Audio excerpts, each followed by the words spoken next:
Any man can provide worldly things. If they work hard, they can provide worldly things like money and a house and a car, build me a studio. But what is going to be the thing for me? A man who can lead me spiritually, because not all men can do that.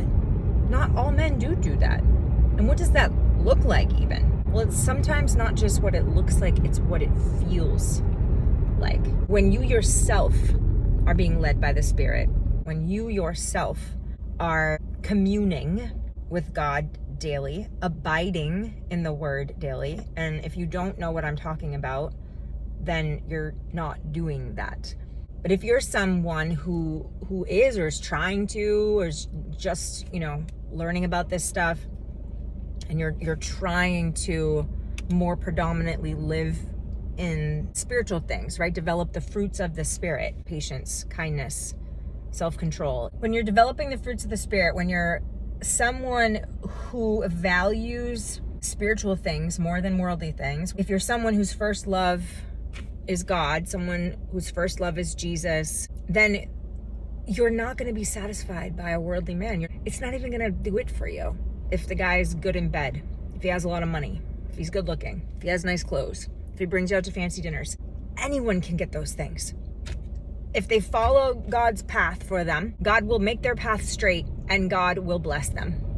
Anyone can do this. Anyone can get their needs met. God will supply all your needs. But not everybody leads spiritually. You gotta be born of a different spirit. It comes by way of humility, and that comes by a person surrendering their will and their life over to the care of God on a daily basis. And not a lot of people do that. But when you do, it feels different.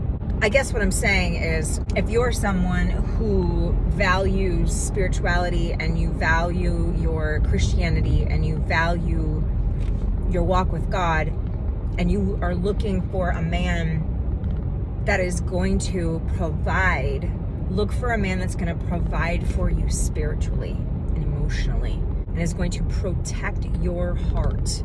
And he's not going to be perfect. He is also a human and a sinner just like you, but someone who is asking the Lord for help, not relying on himself, not isolating and thinking that he can do it on his own, but he is surrounding himself with brothers who are also walking this walk and seeking guidance from the Lord to protect and provide in a way that is spiritual, like Christ loves the church. No one's going to be perfect at this.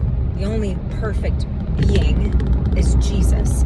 But we can all, I guess, strive to be like Jesus when we first let Jesus love us. When we understand what Jesus did for us on the cross, it's just going to propel us to want to follow Jesus and become more like Jesus and love like Jesus and be a husband and a wife in a way that God designed it to be. So look for a man, not a worldly man. Look for a man that is set apart. Look for a man that is different. Set apart. A city on a hill. Not a man who's elevating himself. Like I said, no one's going to be perfect, but you're going to feel something different on this man. Don't choose a worldly man. Choose a man that is godly.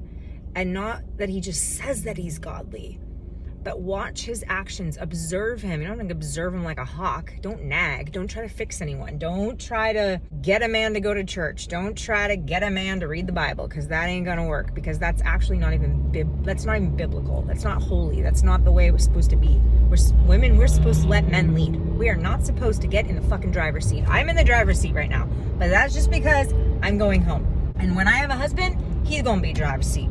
He's gonna be driving me in the car, and he's also going to be driving me in the spiritual car. He's going to be in the worldly car driving me, and he's going to be in the spiritual car driving me. It's just the way that it's going to be. And I'm going to submit to his leadership because I trust him, because I know that he is like asking God for direction. And it does not mean I am weak or anything. It actually means I am strong and smart and wise. This is traditional Christian rules, and I love them. I love them. I would have been the first to balk at these, and I embrace them, and I am in no way trying to tell anybody what to do. Do whatever you want. do whatever you want. I've done whatever I wanted so many times, and guess where it landed me? Right here. Choose a man that's gonna love you like Christ loves the church.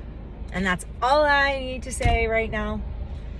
I just wanted to get that out of my head because it just came to me as something that's just really important.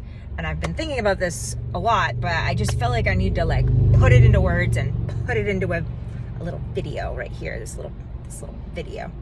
All right, let me know what you think. Bye.